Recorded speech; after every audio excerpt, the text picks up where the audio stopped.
नेपालमा राणा शासन विरुद्धको आन्दोलन निकै चर्किँदै गयो।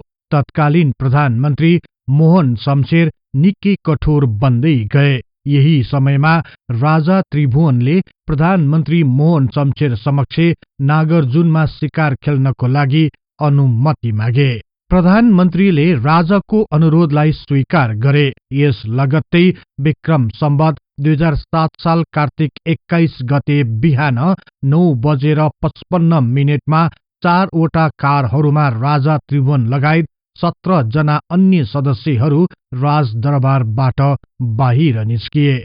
कारहरू लैनचौर पुगेपछि नागार्जुन तर्फको बाटो छोडी शीतल निवासतर्फ लैजान ड्राइभरलाई बाध्य पारियो। यसपछि कारहरूका लस्कर भारतीय राजदूतावासको ढोकातर्फ पुग्यो। भारतीय राजदूत पहिलेदेखि नै विशेष तयारीका साथ पर्खिरहेका थिए। शाही परिवार दूतावासभित्र प्रवेश गरेपछि बन्द गरी कडा सुरक्षाको व्यवस्था गरियो। यस बेलासम्म प्रधानमन्त्री तथा अन्य राणाहरूलाई यस कुराको कुनै जानकारी थिएन।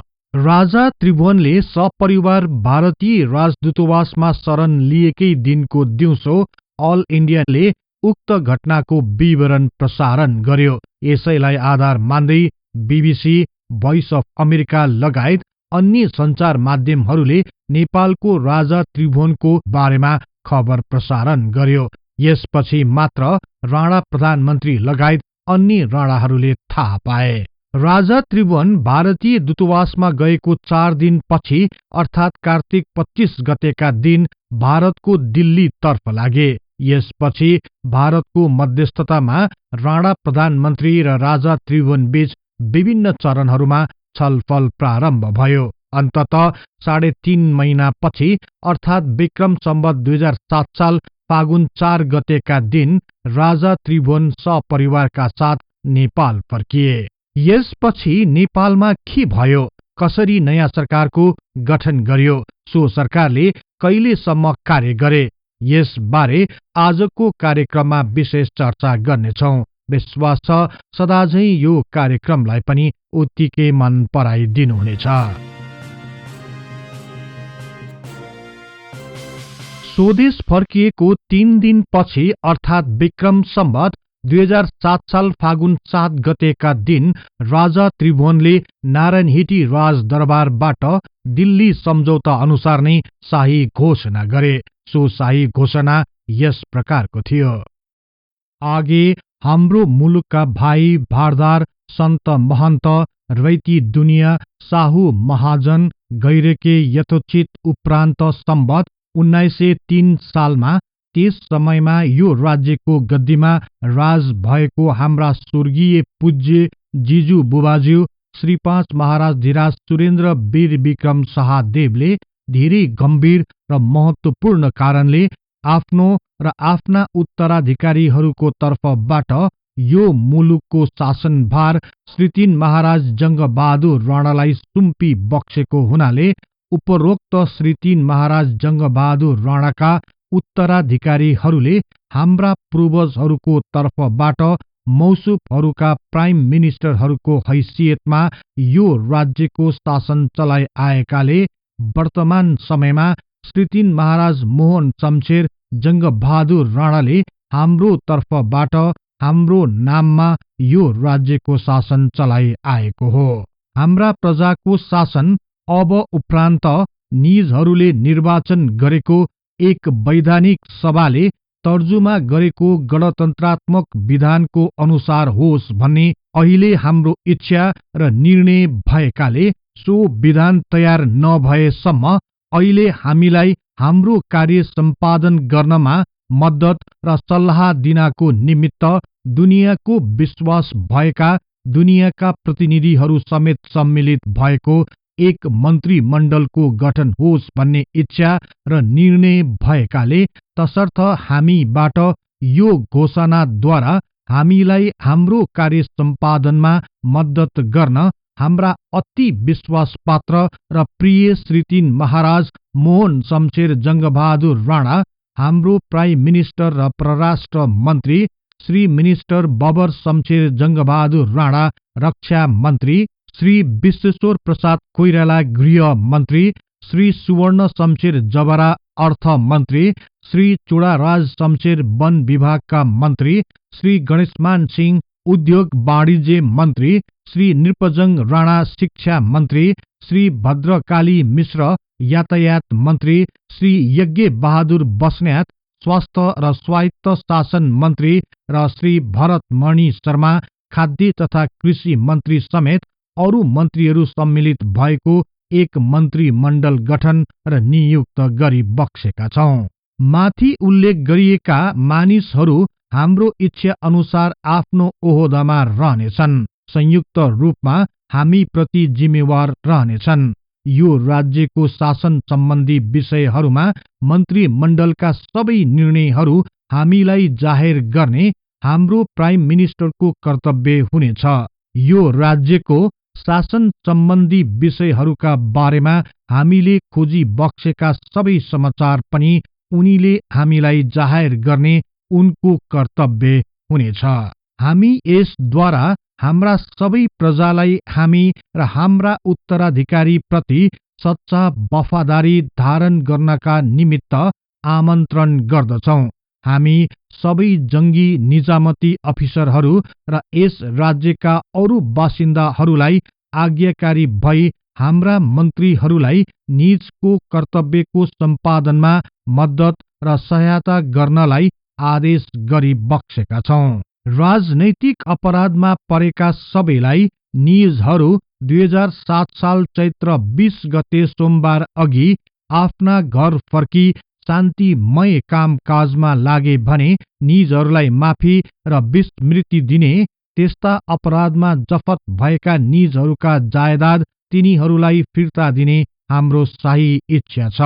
हाम्रो आन्तरिक आशा छ कि यो नयाँ व्यवस्थामा सरकार र दुनियाँले मिलिजुली नेपालको उन्नति र समृद्धिको निमित्त प्रयत्न गर्नेछन्। परमेश्वरले हामीलाई र हाम्रा अधिकारी वर्गलाई हाम्रा प्रजाको हितका निमित्त उपरोक्त हाम्रा इच्छाहरू पालन गर्ने शक्ति दिउन्। राजा त्रिभुवनको यो घोषणासँगै नेपालको 104 वर्ष लामो एकतन्त्रीय राणा शासनको अन्त्य हुन गयो। यसका साथै राणा विरोधी क्रान्ति पनि सफलतापूर्वक सम्पन्न भयो। राजाद्वारा नै नयाँ मन्त्री परिषदको गठन भए तापनि मोहन शमशेरले पुनः प्रधानमन्त्री बन्ने अवसर प्राप्त गरे। तर मन्त्रीमण्डलको गठन प्रक्रियामा भने कुनै निश्चित मापदण्ड अपनाइएको देखिएन। केही इतिहासकारहरूका अनुसार राणातर्फ 5 जना र नेपाली कांग्रेसतर्फ 5 जनाको भाग परे जस्तो देखिए तापनि राणा पक्षका 5 जना मन्त्रीहरूको छनौट भने वैज्ञानिक ढंगबाट गरिएको थियो। राणा मन्त्रीहरू प्रधानमन्त्री मोहन शमशेरको सिफारिसमा नियुक्त भएका थिएनन्। उनीहरू सबै राणा भारदारहरूको प्रतिनिधिको रूपमा छनौट गरिएको थियो, जस अनुसार प्रधानमन्त्री मोहन शमशेर र बबर शमशेर ए वर्गको राणा, चुडाराज शर्मा र नृपजङ राणा बी र सी वर्गका थिए भने यज्ञ बहादुर बस्नेत उच्च भारदारहरूका प्रतिनिधिको रूपमा नियुक्त भएका थिए। तर नेपाली कांग्रेसबाट छनौटमा परेका मन्त्रीहरूमा भने कुनै समानता पाइँदैन। मन्त्री हुनेहरूमा बीपी कोइराला, सुवर्ण शमशेर र गणेशमान सिंह दलका सक्रिय कार्यकर्ता हुनुको साथै राणा विरोधी आन्दोलनमा अग्रणी भूमिका खेलेका नेताहरू थिए। यही समूहमा परेका भरत मणि शर्माको भने राणा विरोधी आन्दोलनमा कुनै प्रभावकारी भूमिका थिएन। त्यस्तै भद्रकाली मिश्र त सो समयताकासम्म पनि नेपाली कांग्रेसको सामान्य सदस्य पनि थिएनन्। केही लेखकहरूका अनुसार उनी केही समय पहिले नेपाली कांग्रेसको राणा विरोधी आन्दोलनका कट्टर विरोधीको रूपमा देखा परेका थिए। त्यसो भए उनी कसरी नेपाली कांग्रेसको पक्षबाट मन्त्री बन्न सफल भए त भन्ने बारे केही लेखक तथा इतिहासकारहरूले उनलाई मन्त्री बनाउन काठमाडौँ स्थित भारतीय राजदूत चन्देश्वर प्रसाद नारायण सिंह कम्मर कसेर लागि परेका थिए भनी जनाएका छन्। राजा त्रिभुवनको शाही घोषणाबाट नै स्पष्ट थियो कि यो मन्त्रीमण्डलको क्षेत्राधिकार अत्यन्त सशक्त र जिम्मेवारीपूर्ण थियो। संयुक्त मन्त्रीमण्डलको सबैभन्दा पहिलो काम नै देशको शासन व्यवस्थालाई सही प्रकारले सञ्चालन गर्न एउटा अन्तरिम संविधानको तर्जुमा गर्नु थियो, किनकि राणाकालीन बनेका संविधान स्वत निष्क्रिय भइसकेका थिए। तर देशभित्रको स्थिति भने बेग्लै बन्दै गइरहेको थियो। मन्त्रीमण्डल स्थापना भएको भोलिपल्टदेखि नै शान्ति सुरक्षाको समस्या जटिल रूपमा अगाडि आयो। नेपाली कांग्रेसका सक्रिय सदस्य डाक्टर केआई सिंहले दिल्लीमा भएको सम्झौताको कडा शब्दमा विरोध गर्दै आइरहेका थिए।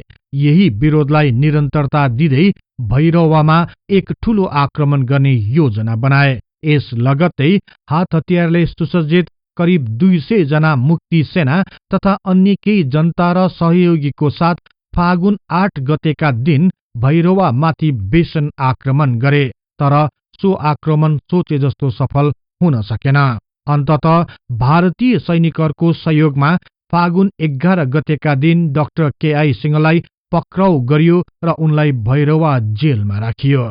यस्तै उतार चढावको बीच संयुक्त सरकार भित्र पनि एक अर्कालाई दोष लगाउने कार्य बढ्दै गयो। निकै बहस र विवादको बीच पनि संयुक्त मन्त्रीमण्डल गठन भएको केही हप्ताभित्र नै एउटा अन्तरिम संविधान तयार गरियो।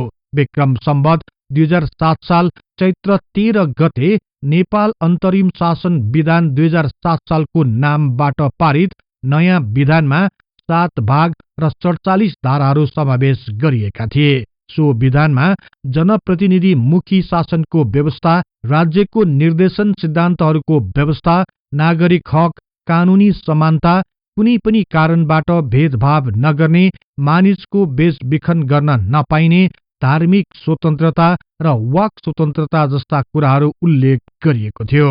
यो अन्तरिम विधान विक्रम सम्वत 2007 साल चैत्र 29 गतेदेखि नेपाल राज्यमा लागू गरी विक्रम सम्वत 2008 साल भाद्र 4 गते नेपाल गजेटमा प्रकाशित गरियो। केही इतिहासकारहरूका अनुसार थोरै समय लगाएर तयार पारिएको सो विधानमा केही कानूनी त्रुटिहरू रहेको र धेरैजसो भागहरू भारतीय संविधानको आधारमा तयार पारिएको थियो। तर पनि सो विधान एक पूर्ण रूपमा प्रजातान्त्रिक थियो भनी केही लेखक तथा इतिहासकारहरूले उल्लेख गरेका छन्। यसपछि पनि देशको शान्ति सुरक्षाको स्थिति निकै नाजुक बन्दै गयो। तौलिहवा, विराटनगर, राजापुर, वीरगंज तथा अन्य क्षेत्रहरू अशान्त हुँदै गए। बीपी कोइराला गृह मन्त्री भए तापनि उनकी कार्यकर्ताहरू उनको आदेशलाई मान्न तयार भएनन्। देशमा बढ्दै गइरहेको समस्यालाई बीपी कोइरालाले पनि सही तरिकाले समाधान गर्न सकेनन्। यसले शान्ति सुरक्षाको समस्यालाई झन गम्भीर बनाउँदै लग्यो। अन्ततः बाध्य भएर प्रधानमन्त्री, गृहमन्त्री र अर्थमन्त्री सम्मिलित भएको एउटा संकटकालीन समितिको गठन गर्यो र शान्ति भंग गर्नेहरू विरुद्ध कारबाही गर्न 2 वटा ऐनहरू जारी गर्यो। पहिलो ऐनले सरकारलाई कुनै पनि व्यक्तिलाई मुद्दा नचलाइकन 6 महिनासम्म थुन्ने अधिकार दियो भने अर्को ऐनले जिल्लाको बडा हाकिमहरूलाई संदिग्ध व्यक्ति भएको आशंकामा मुद्दा नचलाइकन 3 महिनासम्म थुनमा राख्न र आफ्नो जिल्लाभित्र हात हतियार सहित सभा गर्नेहरूमाथि कडा कारबाही गर्न सक्ने अधिकार प्रदान गर्यो। यसपछि नेपाल भित्रको आन्दोलन केही मत्थर भए तापनि पूर्ण रूपमा समस्याको समाधान भने हुन सकेन। नेपाली कांग्रेसलाई आफ्नै सशस्त्र दल मुक्ति सेनाले पनि निकै समस्या दिइरहेको थियो। गृहमन्त्री बीपी कोइराला लगायत कांग्रेसीहरू भने मुक्ति सेनालाई विधिवत रूपमा नेपाली सेनाको अंग बनाउन चाहन्थे। तर राणा तर्फका मन्त्रीहरू भने यसलाई मान्न तयार भएनन्। यस प्रकार मुक्ति सेनाका कार्यकर्ताहरूमा असन्तोष छाइरह्यो। यसले बिस्तारै राणा र नेपाली कांग्रेस बीच असमझदारी बढाउँदै लग्यो। एक आपसको राजनीतिक खिचातानीले विकासका कार्यक्रमहरूलाई ओझेलमा पार्दै लगेपछि सरकार बाहिरका अन्य दलहरू प्रजा परिषद, नेपाली राष्ट्रिय कांग्रेस र नेपाल कम्युनिस्ट पार्टीले जनस्तरबाट सरकारको विरोधमा विभिन्न कार्यक्रमहरू अघि बढाउन थाले। यस्ता विरोधले देशको वातावरणलाई झन विकराल बनाउँदै लग्यो। नयाँ सरकार भित्रको बेमेल र अशान्तिले देशको परिस्थिति नाजुक बन्दै गएपछि राजा त्रिभुवनले केही नयाँ कदम चाल्ने योजना बनाए। उनले सबैभन्दा पहिले प्रधानमन्त्री मोहन शमशेरको अधिकार कम गर्दै प्रधानमन्त्रीमा रहेको सर्वोच्च कमान्डर इन चीफको पद स्वयंले ग्रहण गरे। यसपछि प्रधानमन्त्रीको अधीनमा रहेको सिंहदरबारमा तैनात बिजुली गारद र पार्श्व दल आदि सेनाका टुकडीलाई नारायणहिटी दरबारमा सारियो। यसरी प्रधानमन्त्रीको शक्तिलाई कमजोर बनाउँदै सैनिकको सर्वोच्च अधिकार राजामा निहित गर्ने विषयमा नेपाली कांग्रेसका नेता बीपी कोइराला राजाको कार्यप्रति असन्तुष्ट भए तापनि उनले त्यसलाई ठाडो विरोध गर्न भने सकेनन्। उनी मोहन शमशेरको अधिकार घट्दै गएकोमा सन्तुष्ट नै देखिन्थे। तर केही इतिहासकारहरूका अनुसार मन्त्री परिषद भित्रको आपसी द्वन्द्वको फाइदा राजाले उठाउलान् भन्ने बीपी कोइरालाले ठेक्का नै गर्न सकेनन्। दूरदर्शी नेताको रूपमा परिचित बीपी कोइराला यहाँ भने नराम्ररी चुके। देश र सरकार भित्र बेमेल र अशान्ति बढ्दै गएपछि आन्तरिक तथा बाह्य अन्य शक्तिहरूले मौकाको फाइदा उठाउँछन् भन्ने चेतना बीपी कोइरालामा हुनु पर्थ्यो भनी केही लेखक तथा इतिहासकारहरूले बताउने गर्दछन्। यसपछि पनि राणा र नेपाली कांग्रेसको गतिविधिमा कुनै कमी आएन। आफूले पूरी सत्ता नपाएकै कारण देशको विकास नभएको भन्दै एक अर्कालाई दोषारोपण लगाउन कुनै कसर बाँकी राखेनन्। यसपछि विक्रम सम्वत 2008 साल जेठ 27 गतेका दिन मन्त्रीमण्डलको पुनर्गठन गरियो। नयाँ पुनर्गठित मन्त्रीमण्डलमा राणातर्फका बबर शमशेरको स्थानमा सिंह शमशेर नियुक्त गरियो भने नेपाली कांग्रेसको तर्फबाट भरतमणि शर्माको स्थानमा सूर्य प्रसाद उपाध्याय स्थापित भए। यसको 3 महिनापछि अर्थात विक्रम सम्वत 2008 साल असोज 17 गतेका दिन राजा त्रिभुवनले मन्त्रीमण्डललाई सहयोग र सल्लाह दिन भनी एउटा 35 सदस्यीय सल्लाहकार सभाको घोषणा गरे। यो सल्लाहकार सभा गठन भएपछि राणाहरू झन सशंकित बन्न पुगे, किनकि यस सभामा धेरैजसो सदस्यहरू नेपाली कांग्रेसका कार्यकर्ताहरू नै थिए भने राणा पक्षधर तथा अन्य दलहरू जस्तै नेपाल प्रजा परिषद, नेपाली राष्ट्रिय कांग्रेस र नेपाल कम्युनिस्ट पार्टीहरूलाई भने कुनै स्थान दिएको थिएन। यसपछि राणा र नेपाली कांग्रेस बीचको संघर्षले चरम सीमा नाग्यो। यसै ताका अर्थात विक्रम सम्वत 2008 साल कार्तिक 20 गतेका दिन एउटा अप्रत्याशित घटना घट्न गयो। काठमाडौँमा विद्यार्थी र प्रहरी बीच भीषण भिडन्त भयो। सो भिडन्तमा प्रहरीले प्रदर्शनकारीहरूमाथि गोली चलाए। प्रहरीको गोली लागि 3 जना शहीदिन रमान श्रेष्ठ र चिनिया काजी उदास घाइते भए। घाइते भएका 3 जना मध्ये चिनिया काजी उदासको सोही राति नै मृत्यु भयो। यस घटनाले पूरै देश आन्दोलित भयो। विद्यार्थी, राजनीतिक दल तथा अन्य सामाजिक संस्थाहरूले पनि यस घटनाको जिम्मेवार गृहमन्त्री बीपी कोइराला नै भएको ठहराए। बीपी कोइरालाको आदेशद्वारा नै विद्यार्थीहरूमाथि गोली प्रहार गरेको दावी गरे। यस सम्बन्धी बीपी कोइरालाले स्पष्टीकरण दिए पनि आम जनताहरू मान्न तयार भएनन्। यसरी चारैतर्फ विरोध बढ्न थालेपछि नैतिकताको आधारमा गृहमन्त्रीले उक्त गोलीकाण्डको जिम्मेवारी आफूले नै लिए पनि उनले विद्यार्थी प्रतिनिधिहरूसँग भने भेट गर्न इन्कार गरे। तर प्रधानमन्त्री मोहन शमशेरले विद्यार्थीहरूप्रति सहानुभूति प्रकट गरे।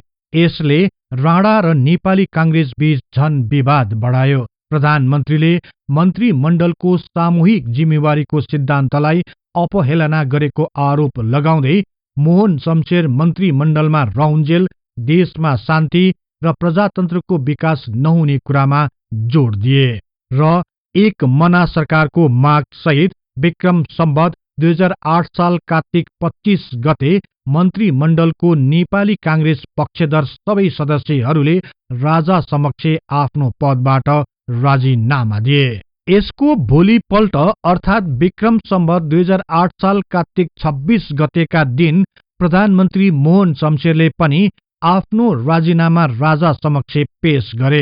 प्रजातन्त्र पश्चात बनेको पहिलो मन्त्री परिषद 9 महिना पनि नपुग्दै संघर्षमय वातावरणमा पतन हुन गयो। यसरी पहिलो संयुक्त सरकारको असामयिक पतनसँगै नेपालको प्रजातान्त्रिक पद्धतिको जग बस्न गयो।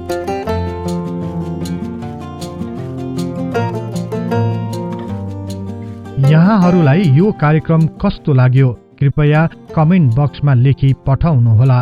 यस्तै तथ्य इतिहासको लागि हिस्ट्री इन नेपाली च्यानललाई सदैव सम्झनुहोस्। इतिहासको कुनै पनि कालखण्ड बारे तपाईलाई सुन्न र बुझ्न चाहना राख्नु भएको छ भने तल रहेको कमेन्ट बक्समा उल्लेख गर्नुहोस्। हामी सो बारे प्राथमिकताका साथ कार्यक्रम बनाउने नै छौं। जाँदा जाँदै यस च्यानललाई लाइक, शेयर र सब्स्क्राइब गर्दै बेल आइकनमा क्लिक गरी हाम्रो यो तथ्य इतिहासको बारेमा ज्ञान प्रसार गर्ने लक्ष्यलाई साथ दिनुहोस् भन्दै अर्को कार्यक्रममा फेरि भेट्ने बाचा गर्दै अहिलेलाई बिदा हुन चाहन्छु। हवस् त, नमस्कार।